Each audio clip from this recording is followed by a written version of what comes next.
Chapter 3. He was not completely unconscious, however. All the time he was ill. He was in a feverish state, sometimes delirious, sometimes half-conscious. He remembered a great deal afterwards. Sometimes it seemed as though there were a number of people around him. They wanted to take him away somewhere. There was a great deal of squabbling and discussing about him. Then he would be alone in the room. They had all gone away, afraid of him, and only now and then opened the door a crack to look at him. They threatened him, plotted something together, laughed and mocked at him. He remembered Nastasia often at his bedside. He distinguished another person, too, whom he seemed to know very well, though he could not remember who he was, and this fretted him, even made him cry.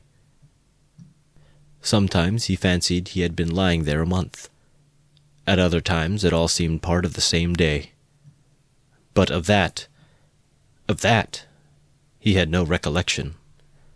And yet every minute he felt that he had forgotten something he ought to remember. He worried and tormented himself trying to remember, moaned, flew into a rage, or sank into awful, intolerable terror. Then he struggled to get up, would have run away, but someone always prevented him by force, and he sank back into impotence and forgetfulness. At last he returned to complete consciousness. It happened at 10 o'clock in the morning.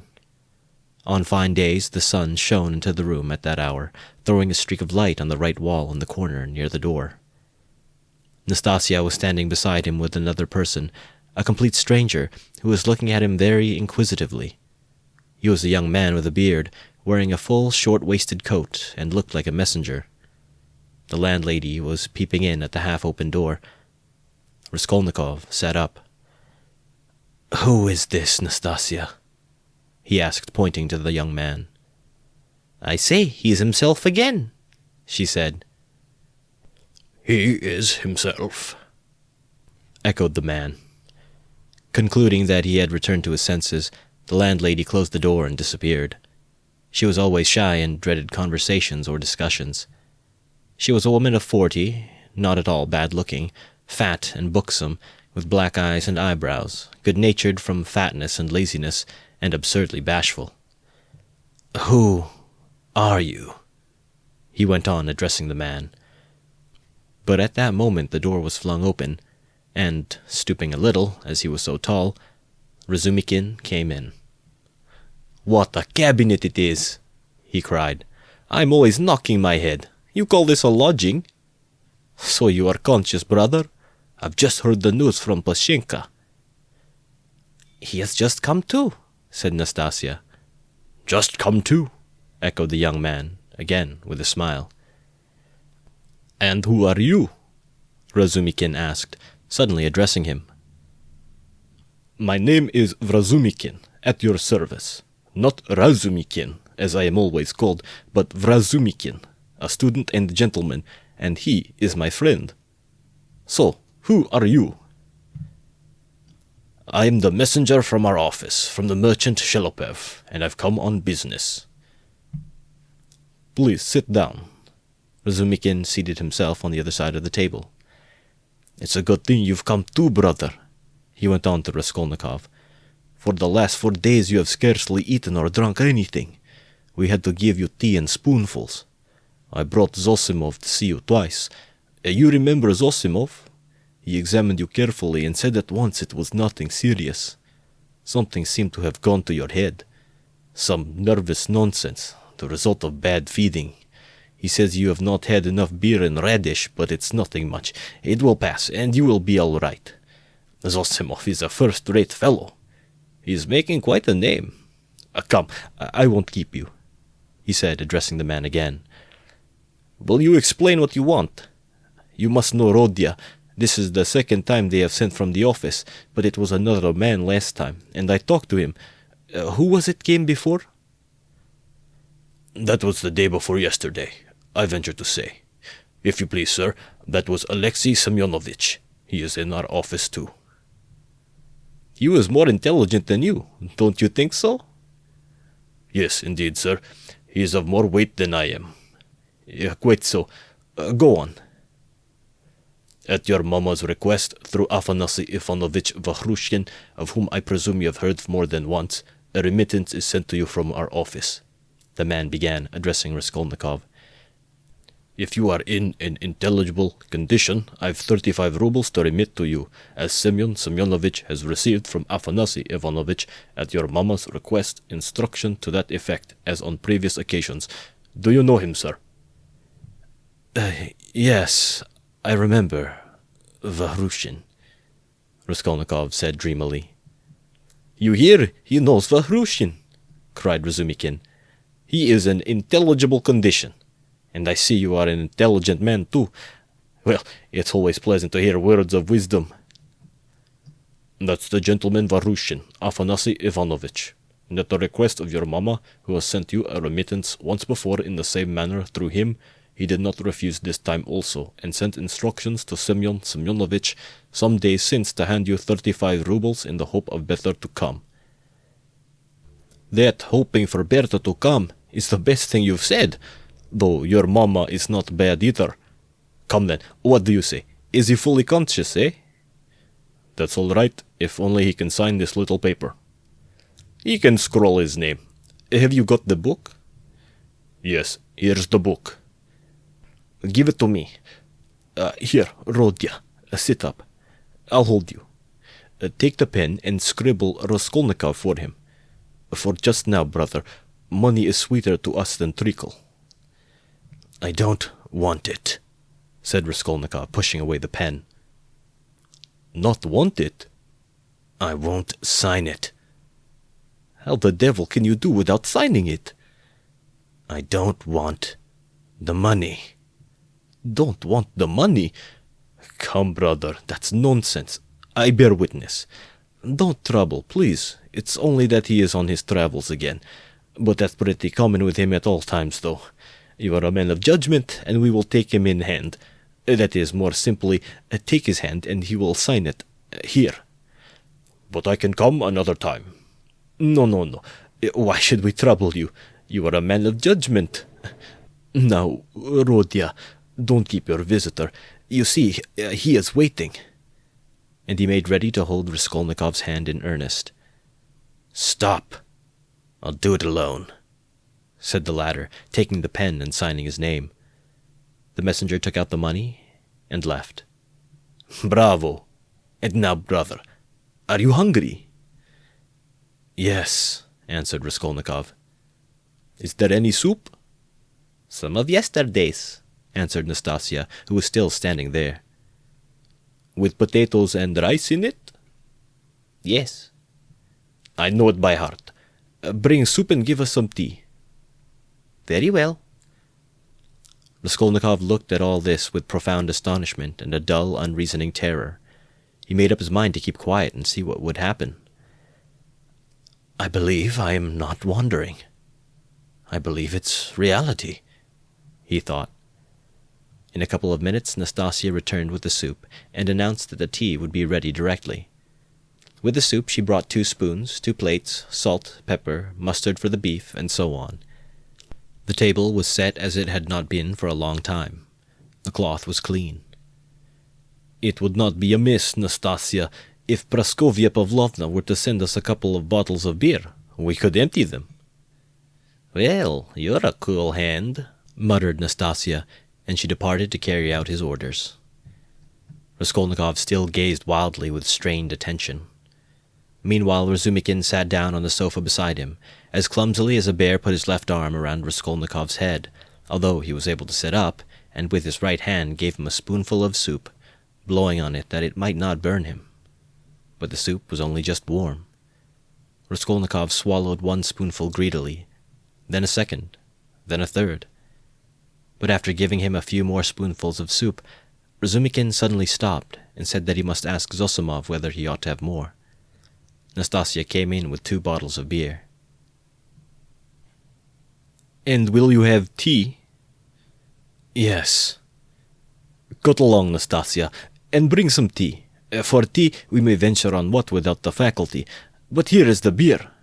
He moved back to his chair, pulled the soup and meat in front of him, and began eating as though he had not touched food for 3 days.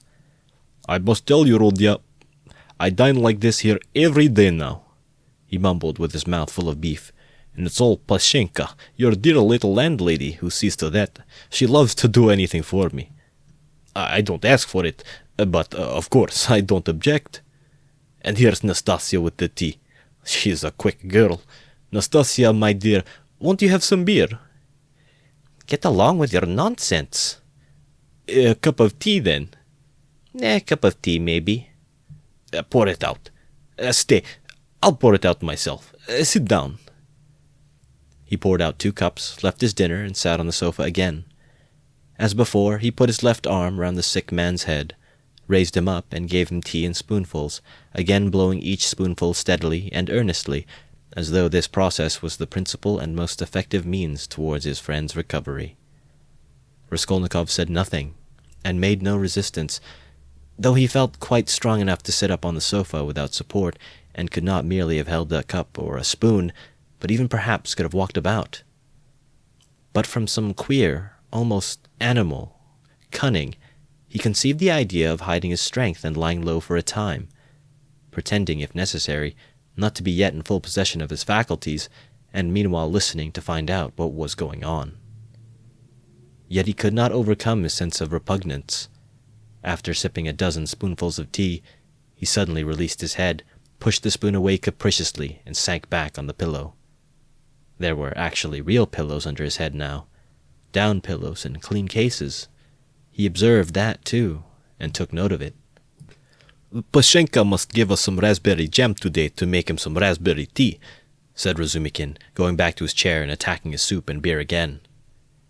"And where is she to get raspberries for you?" asked Nastasia, balancing a saucer on her 5 outspread fingers and sipping tea through a lump of sugar. "She'll get it at the shop, my dear. You see, Rodya, all sorts of things have been happening while you have been laid up. When you decamped in that rascally way without leaving your address, I felt so angry that I resolved to find you out and punish you. I set to work that very day. How I ran about making inquiries for you. This lodging of yours I had forgotten, though I never remembered it, indeed, because I did not know it, and as for your old lodgings, I could only remember that it was at the 5 Corners, Harlamov's house. I kept trying to find that Harlamov's house, and afterwards it turned out that it was not Harlamov's, but Buke's. How one muddles up sounds sometimes. So I lost my temper, and I went on the chance to the address bureau next day, and only fancy, in 2 minutes they looked you up. Your name is down there." "My name?" "I should think so. And yet the General Kobolev, they could not find while I was there. Well, it's a long story. But as soon as I did land on this place, I soon got to know all your affairs. All, brother. I know everything. Nastasia here will tell you. I made the acquaintance of Nikodym Fomitch and Ilya Petrovitch, and the house porter and Mr. Zametov, Alexander Grigorovitch, the head clerk in the police office, and last but not least of Pashenka. Nastasia here knows." "He's got round her," Nastasia murmured, smiling slyly. "Why don't you put the sugar in your tea, Nastasia Nikiforovna?" "You are a one!" Nastasia cried suddenly, going off into a giggle. "I am not Nikiforovna, but Petrovna," she added suddenly, recovering from her mirth. "I'll make a note of it. Well, brother, to make a long story short, I was going in for a regular explosion here to uproot all malignant influences in a locality, but Pashenka won the day. I had not expected, brother, to find her so prepossessing. Eh? What do you think?" Raskolnikov did not speak, but he still kept his eyes fixed upon him, full of alarm. "And all that could be wished, indeed, in every respect," Razumikin went on, not at all embarrassed by his silence. "Ah, the sly dog!" Nastasia shrieked again. This conversation afforded her unspeakable delight. "It's a pity, brother, that you did not set to work in the right way at first. You ought to have approached her differently. She is, so to speak, a most unaccountable character. But we will talk about her character later. How could you let things come to such a pass that she gave up sending you your dinner? And that IOU? You must have been mad to sign an IOU. And that promise of marriage when her daughter, Natalia Yegorovna, was alive? I know all about it. But I see that's a delicate matter, and I am an ass. Forgive me. But talking of foolishness, do you know Praskovia Pavlovna is not nearly so foolish as you would think at first sight?" "No," mumbled Raskolnikov, looking away, but feeling that it was better to keep up the conversation. "She isn't, is she?" cried Razumikin, delighted to get an answer out of him. "But she is not very clever either, eh? She is essentially an unaccountable character. I am sometimes quite at a loss. I assure you, she must be 40. She says she is 36, and of course she has every right to say so, but I swear I judge her intellectually, simply from the metaphysical point of view. There is a sort of symbolism sprung up between us, a sort of algebra or what not. I don't understand it. Well, that's all nonsense.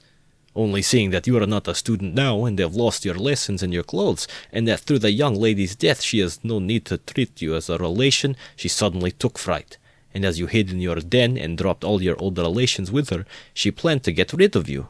And she's been cherishing that design a long time, but was sorry to lose the IOU, for you assured her yourself that your mother would pay." "It was base of me to say that. My mother herself is almost a beggar, and I told a lie to keep my lodging and be fed," Raskolnikov said loudly and distinctly. "Yes, you did very sensibly, but the worst of it is that at that point Mr. Chebarov turns up, a businessman. Pashenka would never have thought of doing anything on her own account. She is too retiring, but the businessman is by no means retiring. And first thing he puts the question, is there any hope of realizing the IOU? Answer, there is, because he has a mother who would save her Rodya with her 125 rubles pension. If she has to starve herself, and the sister too, who would go into bondage for his sake? That's what he was building upon. Why do you start? I know all the ins and outs of your affairs now, my dear boy. It's not for nothing that you were so open with Pashenka when you were her prospective son-in-law, and I say all this as a friend, but I tell you what it is. An honest and sensitive man is open, and a businessman listens and goes on eating you up. Well, then she gave the IOU by way of payment to this Chebarov, and without hesitation he made a formal demand for payment. When I heard all of this, I wanted to blow him up too, to clear my conscience, but by that time harmony reigned between me and Pashenka, and I insisted on stopping the whole affair, engaging that you would pay. I want security for you, brother. Do you understand? We called Chebarov, flung him 10 rubles and got the IOU back from him, and here I have the honor of presenting it to you. She trusts your word now. Here, take it. You see, I have torn it." Razumikin put the note on the table. Raskolnikov looked at him and turned to the wall without uttering a word. Even Razumikin felt a twinge. "I see, brother," he said a moment later, "that I have been playing the fool again. I thought I should amuse you with my chatter, and I believe I have only made you cross." "Was it you I did not recognize when I was delirious?" Raskolnikov asked, after a moment's pause without turning his head. "Yes, and you flew into a rage about it, especially when I brought Zametov one day." "Zametov? The head clerk? What for?" Raskolnikov turned around quickly and fixed his eyes on Razumikin. "What's the matter with you? What are you upset about? He wanted to make your acquaintance because I talked to him a lot about you. How could I have found out so much except from him? He is a capital fellow, brother, first rate, in his own way, of course. Now we are friends, see each other almost every day. I have moved into this part, you know. I have only just moved. I've been with him to see Louise Ivanovna once or twice. Do you remember Louise Ivanovna?" "Did I say anything in delirium?" "I should think so. You were beside yourself." "What did I rave about?" "What next? What did you rave about? What people do rave about. Well, brother, now I must not lose time. To work." He got up from the table and took up his cap. "What did I rave about?" How he keeps on. Are you afraid of having let out some secret? Don't worry yourself. You said nothing about the Countess. But you said a lot about a bulldog, and about earrings and chains, and about Krastovsky Island, and some porter, and Nikodym Fomitch, and Ilya Petrovich, the assistant superintendent. And another thing that was of special interest to you was your own sock. You whined, "Give me my sock." Zametov hunted all about your room for your socks, and with his own scented, ring-bedecked fingers he gave you the rag. And only then were you comforted, and for the next 24 hours you held the wretched thing in your hand. We could not get it from you. It is most likely somewhere under your quilt at this moment. And then you asked so piteously for fringe for your trousers. We tried to find out what sort of fringe, but we could not make it out. Now to business. Here are 35 rubles. I take 10 of them and shall give you an account of them in an hour or two. I will let Zosimov know at the same time, though he ought to have been here long ago, for it is nearly 12. And you, Nastasia, look in pretty often while I am away, to see whether he wants a drink or anything else. And I will tell Pashenka what is wanted myself. Goodbye. He calls her Pashenka. Ah, he's a deep one, said Nastasia as he went out. Then she opened the door and stood listening, but could not resist running downstairs after him. She was very eager to hear what he would say to the landlady. She was evidently quite fascinated by Razumikin. No sooner had she left the room than the sick man flung off the bedclothes and leapt out of bed like a madman. With burning, twitching impatience, he had waited for them to be gone so that he might set to work. But to what work? Now, as though to spite him, it eluded him. Good God! Only tell me one thing. Do they know of it yet or not? What if they know it, and are only pretending, mocking me while I am laid up, and then they will come in and tell me that it's been discovered long ago, and that they have only... What am I to do now? And that's what I've forgotten, as though on purpose, forgotten it all at once.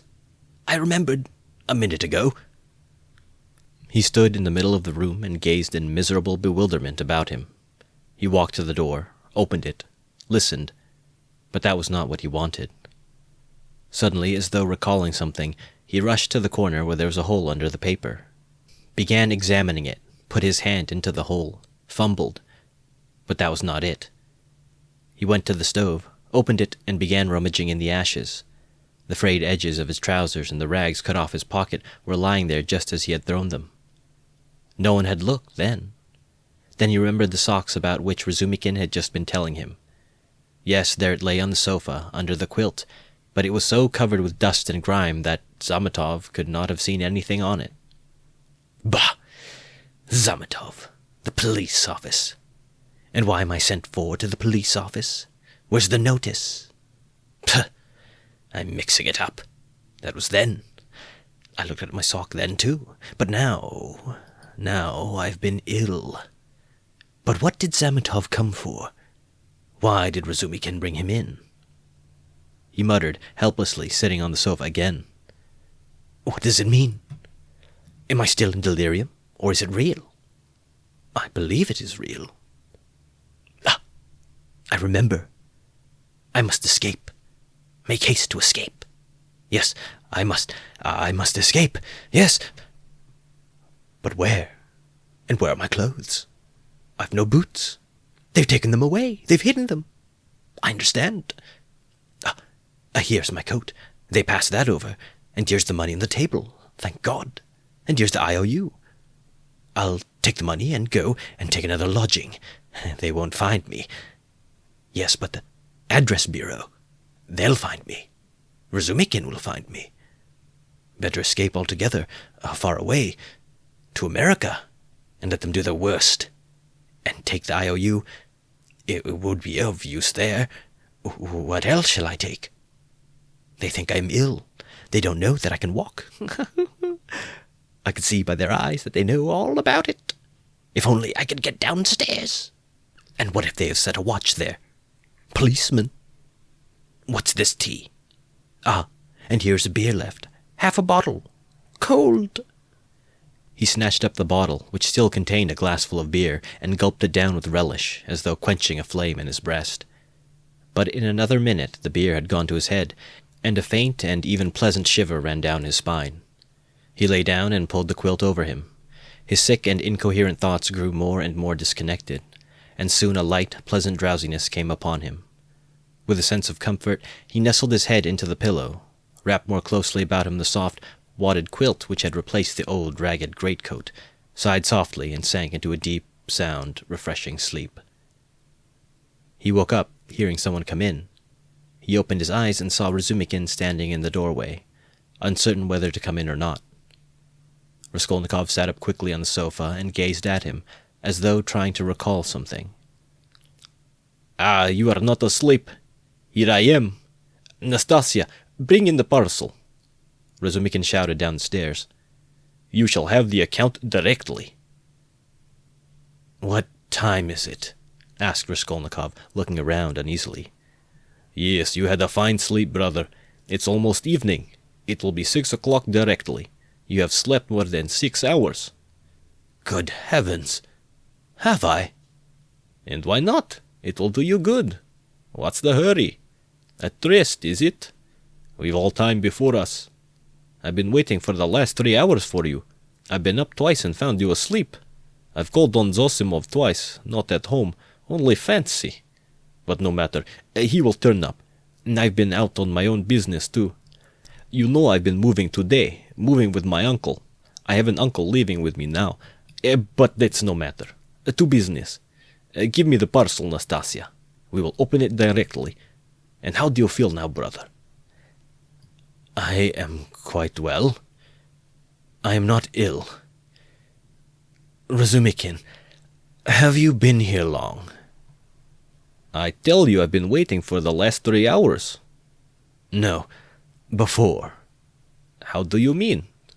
"How long have you been coming here?" "Why, I told you all about it this morning. Don't you remember?" Raskolnikov pondered. The morning seemed like a dream to him. He could not remember alone, and looked inquiringly at Razumikin. Said the latter. "He has forgotten. I fancy then that you are not quite yourself. Now you are better for your sleep. You really look much better. First rate. Well, to business. Look here, my dear boy." He began untying the bundle, which evidently interested him. "Believe me, brother, this is something especially near my heart, for we must make a man of you. Let's begin from the top. Do you see this cap?" he said, taking out of the bundle a fairly good, though cheap and ordinary cap. "Let me try it on." "Presently, afterwards," said Raskolnikov, waving it off pettishly. "Come, Rodya, my boy, don't oppose it. Afterwards we'll be too late, and I shan't sleep all night, for I bought it by guess without measure." "Just right," he cried triumphantly, fitting it on. "Just your size. A proper head covering is the first thing in dress, and the recommendation in its own way. Tolstyakov, a friend of mine, is always obliged to take off his pudding basin when he goes into any public place where other people wear their hats or caps. People think he does it from slavish politeness, but it's simply because he is ashamed of his bird's nest. He is such a boastful fellow. Look, Nastasia, here are 2 specimens of headgear. This Palmerston." He took from the corner Raskolnikov's old battered hat, which for some unknown reason he called a Palmerston. "Or this jewel. Guess the price, Rodya.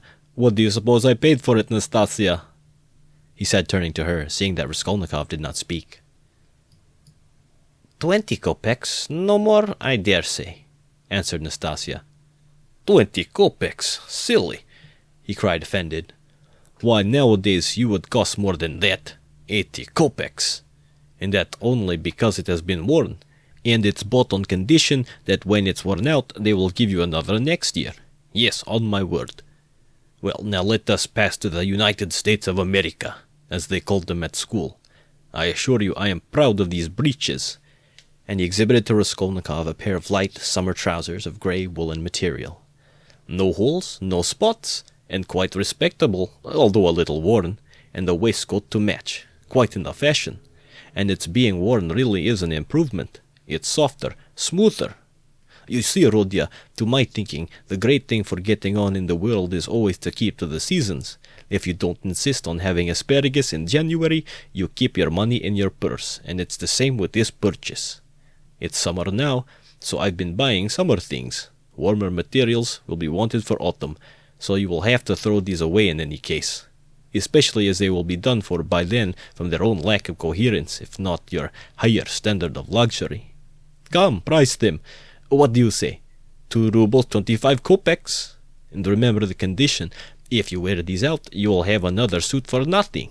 They only do business on that system at Fedyev's. If you've bought a thing once, you are satisfied for life, for you'll never go there again of your own free will. And now for the boots. What do you say? You see that they are a bit worn, but they'll last a couple of months, for it's foreign work and foreign leather. The secretary of the English embassy sold them last week. He had only worn them 6 days, but he was very short of cash. Price? 1.5 rubles. A bargain? But perhaps they won't fit, observed Nastasia. Not fit? Just look. And he pulled out of his pocket Raskolnikov's old, broken boot, stiffly coated with dry mud. I did not go empty-handed. They took the size from this monster.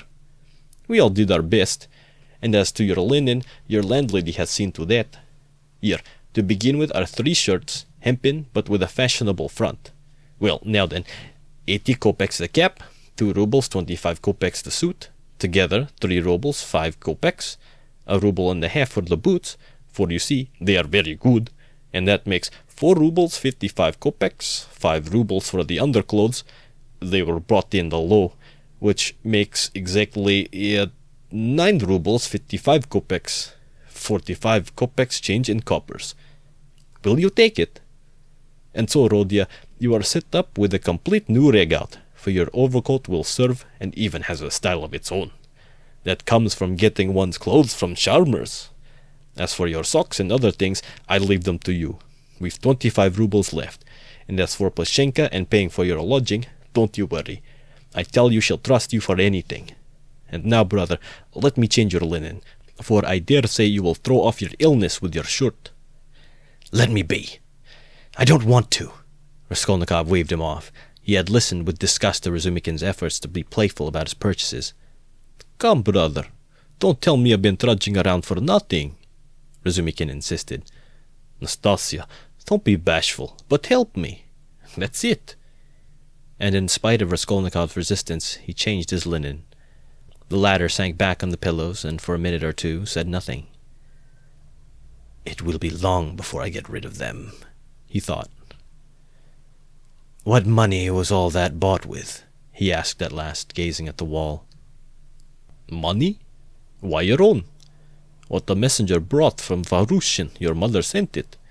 Have you forgotten that too? I remember now, said Raskolnikov after a long, sullen silence. Razumikin looked at him, frowning and uneasy. The door opened, and a tall, stout man, whose appearance seemed familiar to Raskolnikov, came in. Chapter 4.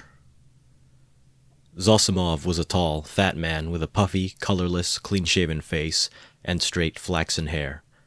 He wore spectacles and a big gold ring on his fat finger. He was 27. He had on a light gray fashionable loose coat, light summer trousers, and everything about him loose, fashionable, and spick and span. His linen was irreproachable. His watch chain was massive. In manner he was slow, and, as it were, nonchalant, and at the same time studiously free and easy. He made efforts to conceal his self-importance, but it was apparent at every instant. All his acquaintances found him tedious, but said he was clever at his work. "I've been to you twice today, brother. You see, he's come to himself," cried Razumikin. I see. And how do we feel now, eh?" said Zosimov to Raskolnikov, watching him carefully, and, sitting down at the foot of the sofa, he settled himself as comfortably as he could. "He is still depressed," Razumikin went on. "We've just changed his linen, and he almost cried." "That's very natural. He might have put it off if he did not wish it. His pulse is first-rate. Is your head still aching, eh? I am well. I am perfectly well, Raskolnikov declared positively and irritably. He raised himself onto the sofa and looked at them with glittering eyes, but sank back onto the pillow at once and turned to the wall. Zosimov watched him intently. Very good. Going on all right, he said lazily. Has he eaten anything? They told him and asked what he might have. He may have anything. Soup, tea, mushrooms and cucumbers, of course. You must not give him. He'd better not have meat either. But no need to tell you that. Razumikin and he looked at each other. No more medicine or anything. I'll look at him again tomorrow. Perhaps today even. But never mind. Tomorrow evening I shall take him for a walk, said Razumikin. We are going to the Yusupov garden, and then to the Palais de Cristal. I would not disturb him tomorrow at all. But I don't know. A little... maybe... but we'll see. Ah, what a nuisance. I've got a housewarming party tonight. It's only a step from here. Couldn't he come? He could lie on the sofa. You are coming? Razumikin said to Zosimov. Don't forget, you promised. All right. Only rather later. What are you going to do? Oh, nothing. Tea, vodka, herrings. There will be a pie. Just our friends. And who? All neighbors here. Almost all new friends, except my old uncle. And he is new too. He only arrived in Petersburg yesterday to see to some business of his. We meet once in 5 years. What is he? He's been stagnating all his life as a district postmaster, gets a little pension. He is 65, not worth talking about, but I am fond of him. Porfiry Petrovich, the head of the investigation department here, but you know him. Is he a relation of yours too? A very distant one. But why are you scowling? Because you quarreled once? Won't you come then? I don't care a damn for him. So much the better. Well, there will be some students. A teacher, government clerk, a musician, an officer, and Zametov. Do tell me, please, what you or he, Zosimov nodded at Raskolnikov, can have in common with this Zametov. Oh, you particular gentleman. Principles. You are worked by principles, as it were by springs. You won't venture to turn around on your own account. If a man is a nice fellow, that's the only principle I go upon. Zametov is a delightful person. Though he does take bribes. Well, he does. And what of it? I don't care if he does take bribes, Razumikin cried with unnatural irritability. I don't praise him for taking bribes. I only say he is a nice man in his own way. But if one looks at men in all ways, are there many good ones left? Why, I'm sure I shouldn't be worth a baked onion myself, perhaps with you thrown in. That's too little. I'd give 2 for you. And I wouldn't give more than 1 for you. No more of your jokes. Zametov is no more than a boy. I can pull his hair and one must draw him, not repel him. You'll never improve a man by repelling him, especially a boy. One has to be twice as careful with a boy. Oh, you progressive dullards. You don't understand. You harm yourselves running another man down. But if you want to know, we really have something in common. I should like to know what. Why, it's all about the house painter. We are getting him out of a mess. Though indeed there's nothing to fear now. The matter is absolutely self-evident. We only put on steam. A painter? Why, haven't I told you about it? I only told you the beginning, then about the murder of the old pawnbroker woman. Well, the painter is mixed up in it. Oh, I heard about that murder before and was rather interested in it. Partly, for one reason. I read about it in the papers, too. Lizaveta was murdered, too, Nastasia blurted out, suddenly addressing Raskolnikov. She remained in the room all the time, standing by the door listening. Lizaveta, murmured Raskolnikov, hardly audibly. Lizaveta, who sold old clothes. Didn't you know her? She used to come here. She mended the shirt for you, too. Raskolnikov turned to the wall, where in the dirty yellow paper he picked out one clumsy white flower with brown lines on it, and began examining how many petals there were in it, how many scallops in the petals, and how many lines on them. He felt his arms and legs as lifeless as though they had been cut off. He did not attempt to move, but stared obstinately at the flower. "But what about the painter?" Zosimov interrupted Nastasia's chatter with marked displeasure. She sighed and was silent. "Why, he was accused of the murder," Razumikin went on hotly. "Was there evidence against him then?" "Evidence indeed. Evidence that was no evidence, and that's what we have to prove. It was just as they pitched on those fellows, Koch and Pestryakov. At first. Phew! How stupidly it's all done. It makes one sick, though it's not one's business. Pestryakov might be coming tonight, but... By the way, Rodya, you've heard about the business already. It happened before you were ill. The day before you fainted at the police office while they were talking about it. Zosimov looked curiously at Raskolnikov. He did not stir. "But I say, Razumikin, I wonder at you. What a busybody you are," Zosimov observed. "Maybe I am, but we will get them off anyway," shouted Razumikin, bringing his fist down on the table. "What's the most offensive is not their lying. One can always forgive lying. Lying is a delightful thing, for it leads to truth. What is offensive is that they lie and worship their own lying.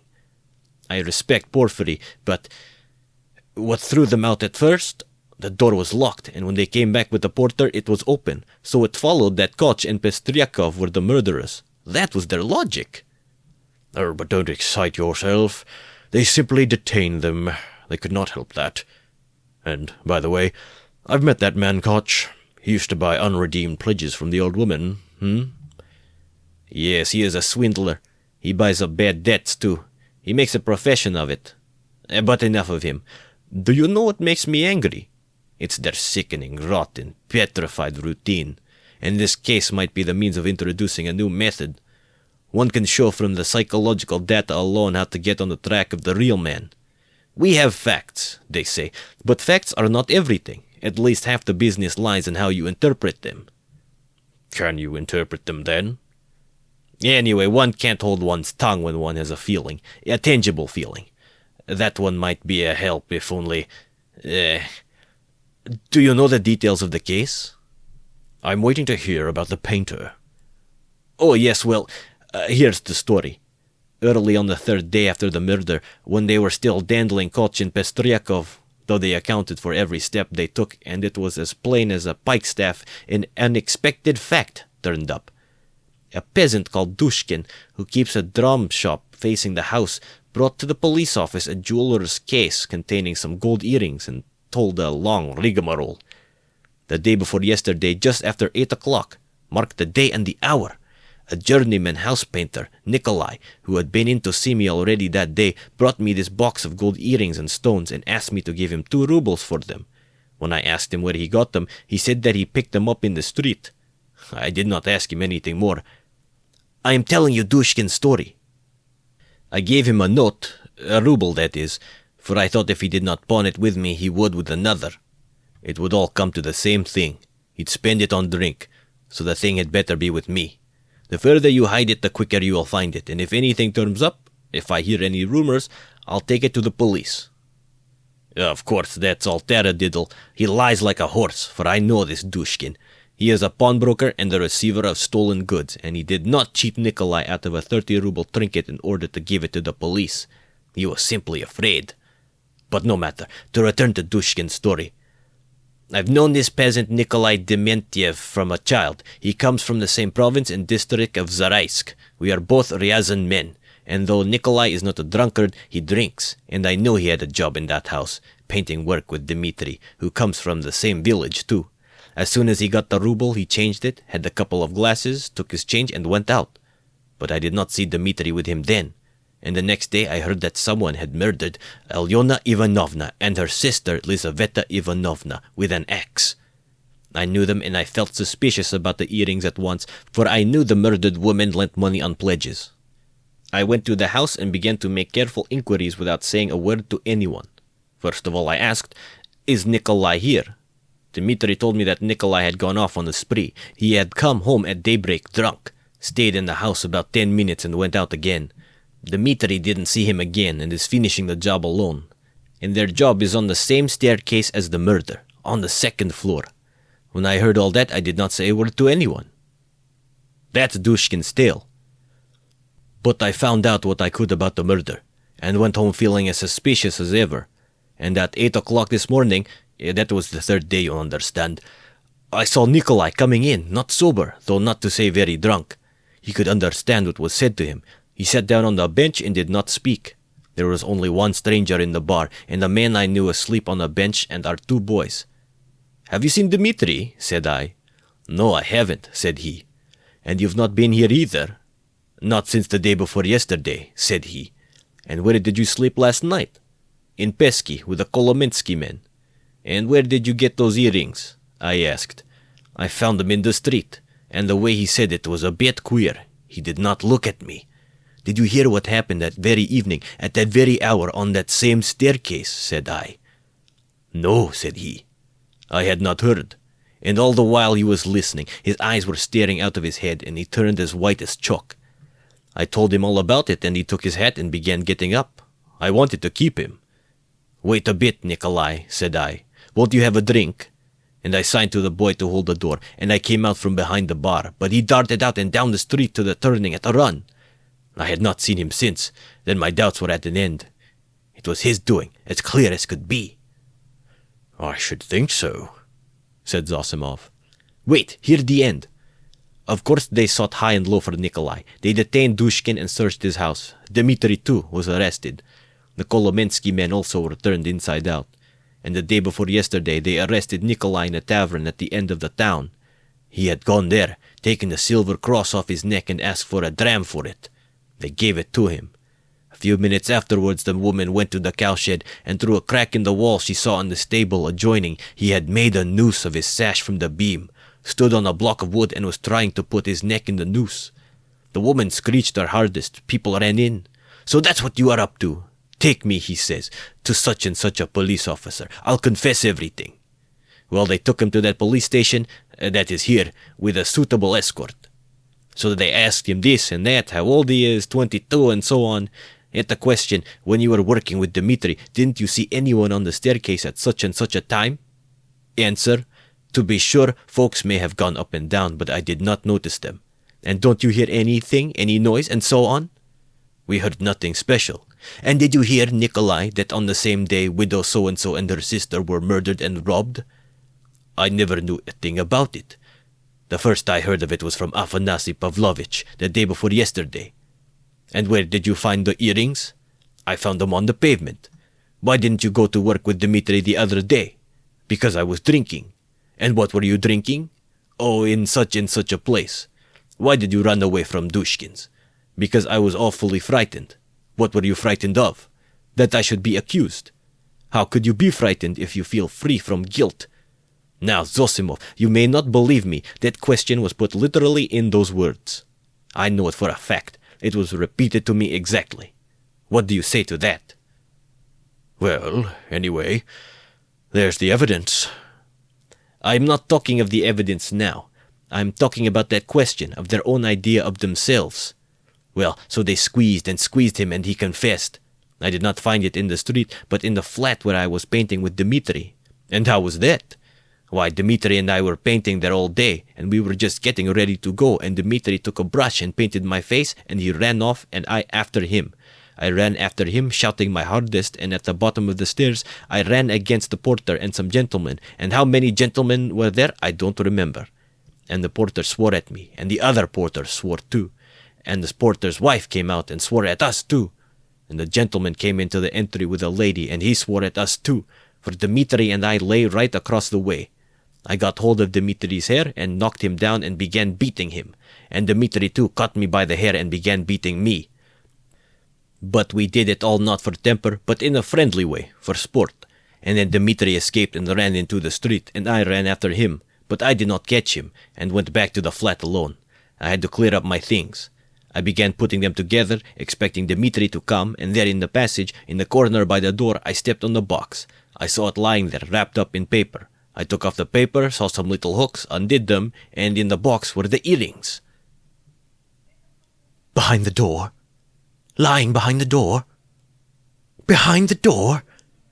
Raskolnikov cried suddenly, staring with a blank look of terror at Razumikin, and he slowly sat up on the sofa, leaning on his hand. Yes. Why? What's the matter? What's wrong?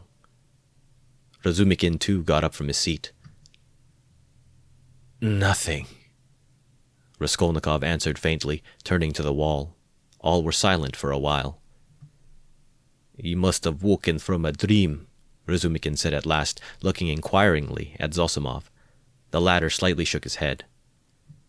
Well, go on, said Zosimov. What next? What next? As soon as he saw the earrings, forgetting Dmitri and everything, he took up his cap and ran to Dushkin, and, as we know, got a ruble from him. He told a lie saying he found them in the street, and went off drinking. He keeps repeating his old story about the murder. I know nothing of it, never heard of it till the day before yesterday. And why didn't you come to the police till now? I was frightened. And why did you try to hang yourself? From anxiety. What anxiety?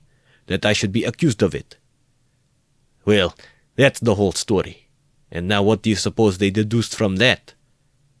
Why, there's no supposing. There's a clue, such as it is, a fact.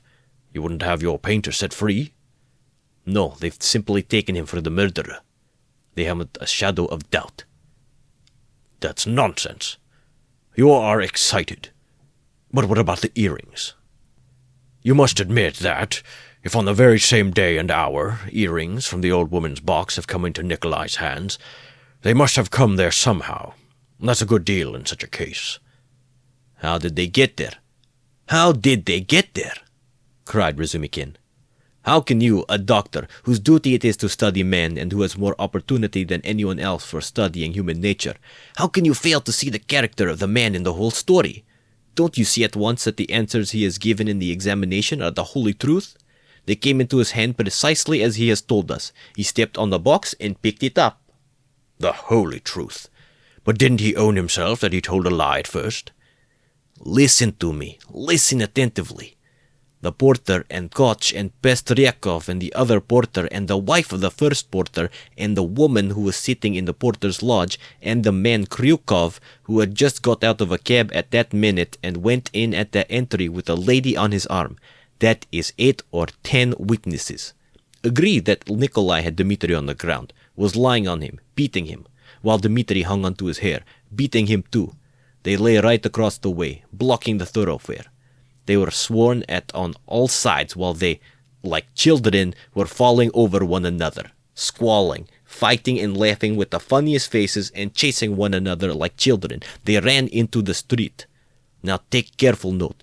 The bodies upstairs were warm, you understand, warm when they found them. If they or Nikolai alone had murdered them and broken open the boxes or simply taken part in the robbery, well, allow me to ask you one simple question. Do their state of mind, their squeals and giggles and childish scuffling at the gate fit in with axes, bloodshed, fiendish cunning, robbery? They'd just killed them, not 5 or 10 minutes before, for the bodies were still warm, and at once leaving the flat open, knowing that people would go there at once, flinging away their booty, they rolled about like children, laughing and attracting general attention, and there are a dozen witnesses to swear to that. Of course it is strange. It's impossible indeed, but... No, brother, no buts. And if the earrings being found in Nikolai's hands at the very day and hour of the murder constitutes an important piece of circumstantial evidence against him, although the explanation given by him accounts for it, and therefore it does not tell seriously against him, one must take into consideration the facts which prove him innocent, especially as they are facts that cannot be denied. And do you suppose from the character of our legal system that they will accept, or that they are in a position to accept this fact, resting simply on a psychological impossibility, as irrefutable and conclusively breaking down the circumstantial evidence for the prosecution?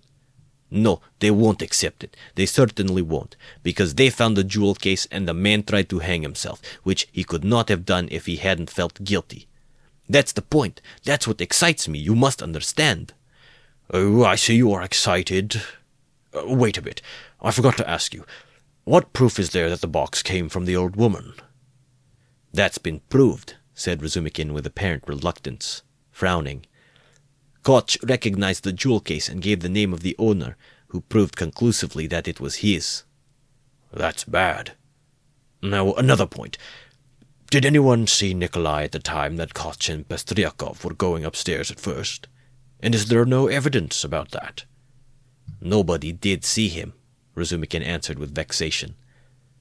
That's the worst of it. Even Koch and Pestryakov did not notice them on their way upstairs, though, indeed, their evidence could not have been worth much. They said they saw the flat was open and that there must be work going on in it, but they took no special notice and could not remember whether there actually were men at work in it. So the only evidence for the defense is that they were beating one another and laughing.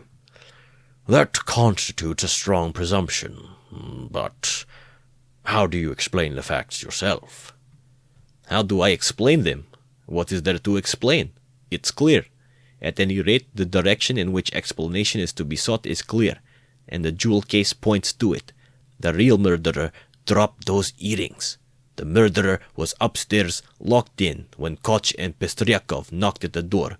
Koch, like an ass, did not stay at the door, so the murderer popped out and ran down too, for he had no other way of escape. He hid from Koch, Pestryakov, and the porter in the flat when Nikolai and Dmitri had just run out of it. He stopped there while the porter and the others were going upstairs, waited till they were out of hearing, and then went calmly downstairs at the very minute when Dmitri and Nikolai ran out into the street, and there was no one in the entry. Possibly he was seen, but not noticed. There are lots of people going in and out. He must have dropped the earrings out of his pocket when he stood behind the door and did not notice he dropped them, because he had other things to think of. The jewel case is a conclusive proof that he did stand there. That's how I explain it. Too clever. No, my boy, you're too clever. That beats everything. But why? Why? Why? Because everything fits too well. It's too melodramatic. Ah! Razumikin was exclaiming, but at that moment the door opened, and a personage came in, and who was a stranger to all present.